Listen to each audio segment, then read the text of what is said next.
Could you run us through exactly what happened dun sa kaso? Gaano katibay ba yung kaso nila at what led to this release?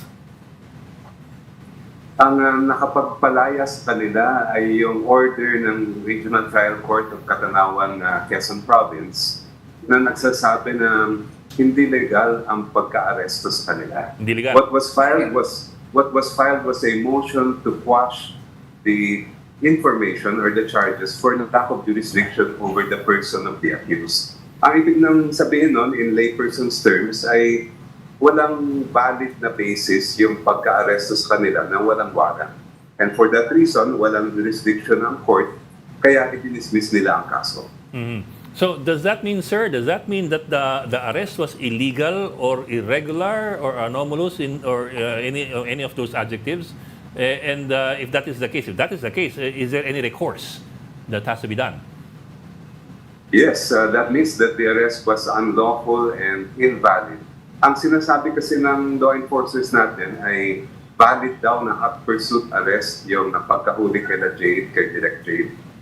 Pero ang sinabi mismo ni Judge ay hindi po siya papasok sa tinatawag na hot pursuit at hindi po siya legal na pagka-aresto.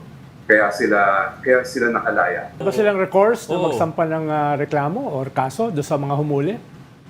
At syempre may recourse din sila. Pwede sila mag-file ng administrative na kaso o kahit civil suit for damages o baka rin na pwede rin mag-file ng criminal case. But of course, at this time, they're just enjoying their freedom dahil syempre ibang klaseng trauma yung nadadaanan ng isang tao na nahuli o dito sa kasong to, 4 sila, na ang lumalabas ay hindi naman pala legal ang pagkahuli sa kanila. Attorney, bakit tumagal ng 40 days?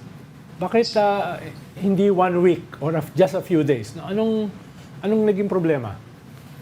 Well, yung unang naging problema kasi, kaya rin nakagalan yung kaso, ay dahil there was a waiver that was signed by sila directly.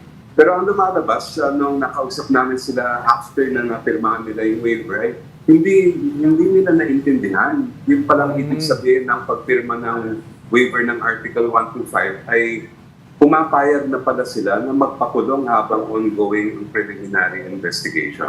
At yun yung isang systemic defect sa inquest natin, na maraming nai-inquest yung mga nahuhuli na walang warrant na hindi nila naintindihan na pag sila pala ay pumirma ng waiver, nagpapakulong sila. Okay sa kanila magpakulong habang nililitis pa yung preliminary investigation. This is one thing that I think the Department of Justice can address para naman walang ibang tumulad din sa nangyari kay Jade. Pero di ba, attorney, kinakailangan yung presence ng abogado para sa mga ganyang pirmahan?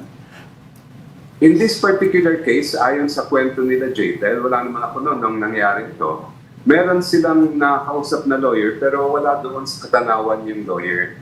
So out of desperation, kung naghanap sila ng lawyer na available doon, may nakausap sila pero ganun din, hindi rin naipaliwanag yung sinasabi kong waiver. O hindi nila naintindihan at least. I wasn't there, so hindi ko alam yung anong sinabi ng lawyer, pero ang sinabi sa akin nila Jade, hindi nila naunawaan yung ibig sabihin o yung epekto ng pagpirma ng waiver.